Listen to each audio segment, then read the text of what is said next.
welcome to For the Meeple, by the Meeple. My name is Mike Carpenter, and today's game is Viticulture. This is a 1 to 6 player worker placement game in which players are producing wine in Tuscany. Now, I don't know the first thing about producing wine, but it is an interesting theme. So let's check out what the game has to offer. There is not much to the setup of the main board in Viticulture, but you should shuffle the vine cards, the summer visitor cards, the wine order cards, and the winter visitor cards, and place them in the spaces according to their color. If at any point in this game these decks are exhausted, you will just shuffle the discard pile and create a new pile. If both stacks are ever exhausted, the deck will not be used until someone has played cards and cards become available. The second thing to do is place each player's small cork token on the start space of the scoring track. The scoring track goes from -5 to 25, but the game ends if a player is able to get to 20 points. Next, you will place the gray neutral worker on the 7th space of the wake up chart. You will place all active players' rooster tokens right above the wake up chart, and then there is a small bottle token for each player. You will place that on the lira space of this residual payment tracker. And that's the setup of the main board. Now let's take a look at the setup of the player boards. Here is the player board in Viticulture. These are referenced as vineyard mats in the rulebook, but they function as player boards. Now each player is going to receive 2 cards, a mama card and a papa card. These cards are what determine the starting resources for each player. The mama card always provides 2 worker pieces, which are the smaller tokens of your color that look like workers, and then each mama card also provides different types of resources, typically cards, but sometimes other types of starting resources. So in this case, the player would receive a summer visitor card, a wine order card, and a winter visitor card. So if we were to take each of those from the appropriate decks, and these would be the starting cards for the blue player.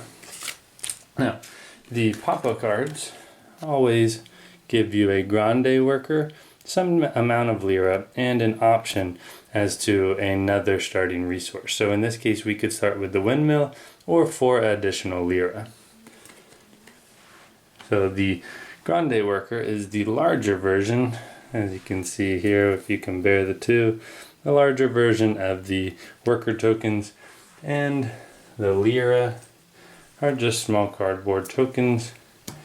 So we would receive 2 of those to start the game, and then I believe we are going to choose to start with the windmill instead of the 4 additional lira, and that is the windmill. Now, these small structure tokens are going to go on your player board in matching areas on the board. So if you can see the outline of the windmill here in the artwork, that would be where the windmill token would be placed on your player board. Each of these structures are going to provide some type of ability throughout the game. The last part of the player board for setup is going to be these field cards. Each player is going to receive a 5, 6, and 7, indicated by the small icon in the middle of the card. And those are just going to be placed in the matching location on the player board. Viticulture is played over an undetermined number of rounds. Each round is made up of 5 phases. The first 4 phases are simply the seasons of the year. The 5th phase is an end-of-year wrap-up. In the first season, spring, players are going to be placing their rooster token in turn order. So if the green player was the first player, they would choose which of these 7 spaces on the wake-up chart they would like to use. Placing at the top of the wake-up chart will allow the player to be first in turn order as the round progresses, and then placing at the bottom is going to put you further back in the turn order but will allow you a greater benefit based on the right side of the wake up chart. The second phase of each round is the summer phase. As you can see on the board, there are yellow locations and blue locations. The yellow locations in this cart that can be used in either of the phases are going to be used for the summer location, or summer phase. Each player will likely start the game with 2 regular workers and a grande worker. And what they will be doing is placing one of their tokens on the board at a time, or passing. Now the benefit of passing is you're no longer going to be allowed to place any tokens on the yellow locations, but you are going to save whatever tokens you have left to place in the blue locations later in the round. So play will continue until all players have either placed all of their worker tokens or passed and stopped placing workers in the summer locations. Once a player has passed, they are going to move their rooster to the right side of the wake-up chart to indicate that they are done with the summer phase. It is important to note that each of these locations has 3 spaces to place workers.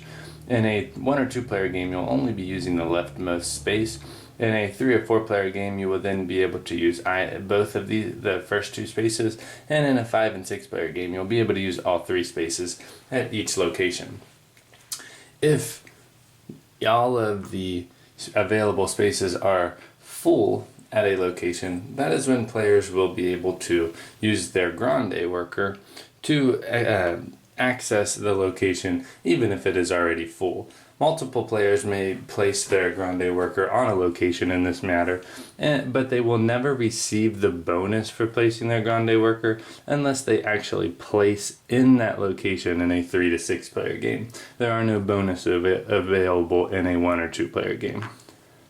Once players have finished the summer phase, we move into the third phase, which is the fall phase. All you have to do in the fall phase is each player in turn order will decide if they would like to draw a summer visitor card or a winter visitor card. The fourth phase is the winter phase, and again, play is going to be identical to the summer phase, but will be performed in the blue locations rather than the yellow locations. Once all players have placed all of their worker tokens on the winter locations, that will end the first 4 phases and move into the end of year wrap up.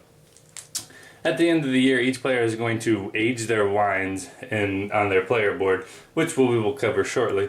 Each player is going to take back all their worker tokens. Each player will take back their rooster tokens.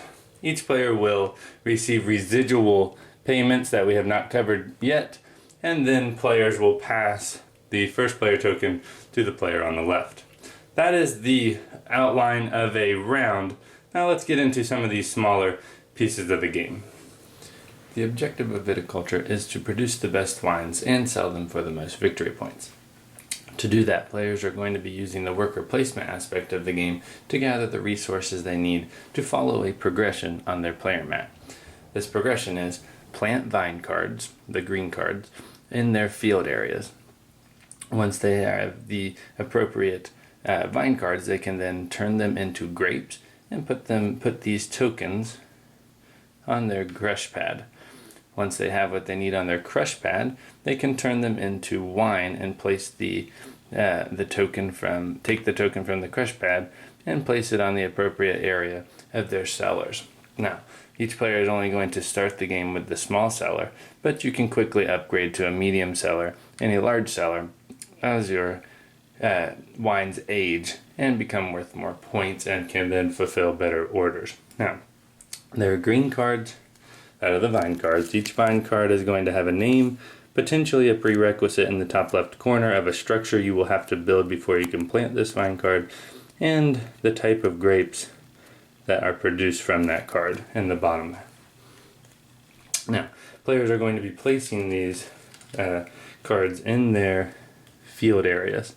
Now, each of these field areas has a maximum value, and what that means is the numbers that are on the vine cards in this area cannot exceed the number of the field area. So there's a 5 field, a 6 field, and a 7 field.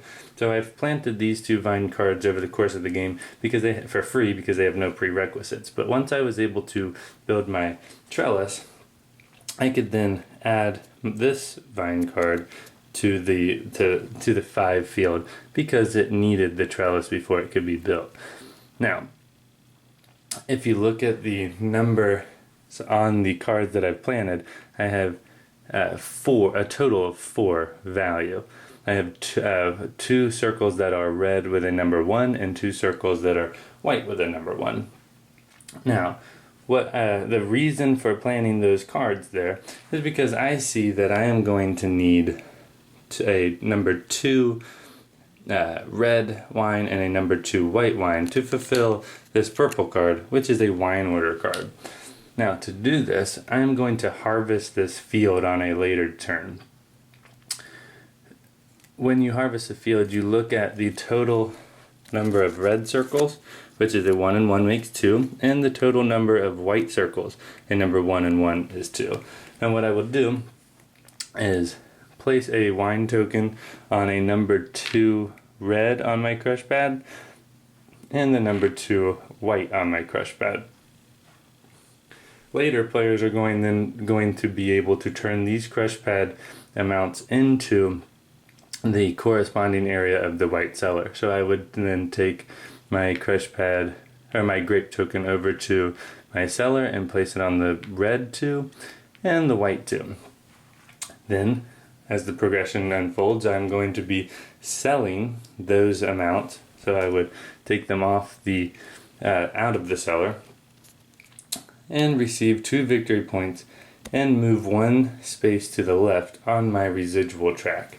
Now, as the game progresses, players are going to be able to build the medium cellar and the large cellar if they wish. The benefit of the medium cellar is you'll be able to make blush wines, and the benefit of the large cellar is that you'll be able to make sparkling wines.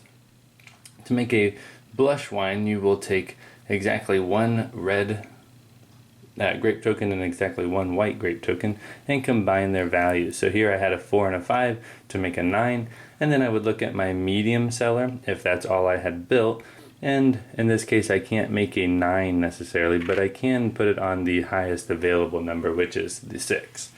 If I did have the large cellar built, I could put the 1 blush token on the number 9 in the large cellar.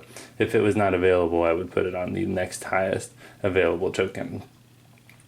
To make a sparkling wine, I'm going to take exactly 2 red grape tokens and 1 white grape token, and I then would have to place it in whatever the corresponding space is in the large cellar. During the end of the year phase, players are going to be taking any tokens that are on their crush pad and in their wine cellars and aging them 1 space. If in the wine cellar, players have to age a token to the next available cellar, they will just move it across to the medium cellar. If that cellar is not available, though, players cannot age that wine token any further. Earlier in the game, the player was able to fulfill this wine order and receive 2 victory points and got to move 1 space on the residual payment track. Players are going to start the game in the middle of this track, but then as they fulfill orders, they will be moving into the number spaces on the residual track payment track. And during each end of the year phase, they will receive they will receive lira according to what number they are on. Players are never able to pass the number 5 space on the lira track. That is just a simple overview of Viticulture. There are a lot of actions and a lot of cards in this game, so I didn't go over every single thing, but hopefully that gives you an idea of how to play the game. The production value of this game is incredible. Stonemaier Games at this point is on the same level of Days of Wonder for me. They are very different styles of production, but they are both excellent. Now, my biggest pro for the game is that this game flows beautifully. At first glance, you think that there is a lot going on, and don't get me wrong, it is not a lightweight game. But as you're reading the rulebook, you're thinking, this makes sense. Again, I have never studied the process of making wine. I just know the small things that you could gather just over the course of your life. Meaning, you get grapes, you plant vines, you get grapes, you turn them into wine, then you sell them for profit. That is the progression of this game. That's all the deeper it goes. So as you're playing, it's very simple to understand the game and what you're trying to make happen. Now, with that said though, my con, and this is a very, very personal con, is that I am very bad at this. I just, for whatever reason, I cannot get multiple parts of that progression going at the same time so that I can fulfill several of the wine order cards, which puts me pretty far back in the score because I'm really very poor at doing more than one of those wine orders at a time. Now, again, that is a personal con. That's not a knock on the game. It's just the strategy is a little blurry for me, and for whatever reason, I cannot make it work better than a lot of the other players that I play this game with. So that hurts the enjoyment value for me personally a little bit. I'm going to give the game a 7 out of 10 because while I do appreciate and enjoy the flow of this game, I can't do well at it, so it's almost a little bit of a hit for me. I'm not going to suggest this game a whole lot, but if I'm in the mood to basically sit down and play a quality game but have zero chance of winning, I will suggest Viticulture because I really like the game and I really do enjoy the worker placement aspect of it. It's a unique theme and it's enjoyable to me, but it's not going to get off the shelf as often as some of my other worker placement games. So that's Viticulture. If you have any thoughts, comments, or questions, please leave them below. I'd love to answer them or talk to you about this game. And again, as always, thank you for watching, and I will see you again next time.